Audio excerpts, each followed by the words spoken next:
Assalamualaikum warahmatullahi wabarakatuh. Salam guru penggerak. Saya Titin Bilhuda, calon guru penggerak angkatan 10 dari SDN Gunung Anyar Tambak 628 Kota Surabaya akan memaparkan kesimpulan dan refleksi pemikiran Ki Hajar Dewantara pada tugas koneksi antar materi modul 1.1. Saya akan merefleksi diri saya melalui pertanyaan berikut. Yang pertama, apa yang saya percaya tentang murid dan pembelajaran di kelas sebelum saya mempelajari modul 1.1? Yang kedua, apa yang berubah dari pemikiran atau perilaku saya setelah mempelajari modul ini? Dan yang ketiga, apa yang dapat segera saya terapkan lebih baik agar kelas saya mencerminkan pemikiran Ki Hajar Dewantara? Sebelum saya mempelajari modul 1.1, pembelajaran di kelas yang saya lakukan yang pertama hanya transfer materi pelajaran. Yang kedua, ketuntasan dalam penyampaian materi lebih penting daripada memahami karakteristik murid. Yang ketiga, hanya melihat nilai dari aspek kognitif saja. Yang keempat, jika nilai murid sudah mencapai KKTP atau kriteria ketuntasan tujuan pembelajaran, dianggap pembelajaran sudah berhasil. Yang kelima, murid hanya sebagai objek pembelajaran.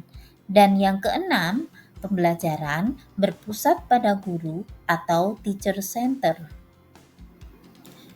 Setelah mempelajari modul 1.1 yang berubah dari pemikiran atau perilaku saya, yaitu yang pertama, pendidikan menuntun. Siswa bukanlah kertas kosong yang bisa diisi sesuai dengan kehendak guru. Siswa belajar sesuai dengan minat dan bakatnya. Guru menuntun siswa agar siswa tidak kehilangan arah. Yang kedua, pendidikan memerdekakan. Siswa belajar merasa bahagia tanpa tekanan karena belajar sesuai dengan karakteristik dan kemampuan anak, serta dengan budi pekerti yang membentuk manusia lebih humanis. Yang ketiga, pendidikan anak sesuai dengan kodrat alam dan kodrat zaman. Siswa tumbuh dan berkembang dipengaruhi oleh lingkungan dan zaman agar siswa mampu tumbuh dan berkembang secara optimal. Dan yang keempat, pendidikan berpusat pada murid. Seorang pendidik harus dapat menjadikan anak didiknya sebagai pusat pengajaran atau student center agar anak menjadi lebih aktif.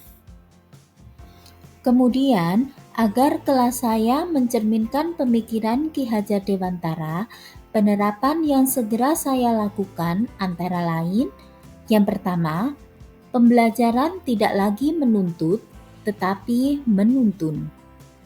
Yang kedua, menerapkan pembelajaran abad 21 yang sesuai dengan pemikiran Ki Hajar Dewantara, yaitu berpikir kritis, kreatif, komunikasi, dan kolaborasi. Yang ketiga, menerapkan pembelajaran kontekstual yang menjadikan lingkungan dan kearifan lokal sebagai sumber belajar. Yang keempat, merancang pembelajaran yang interaktif dan menyenangkan dengan melibatkan murid sesuai metode student center. Dan yang kelima, mengenali karakter dan latar belakang murid dengan menjalin komunikasi yang baik.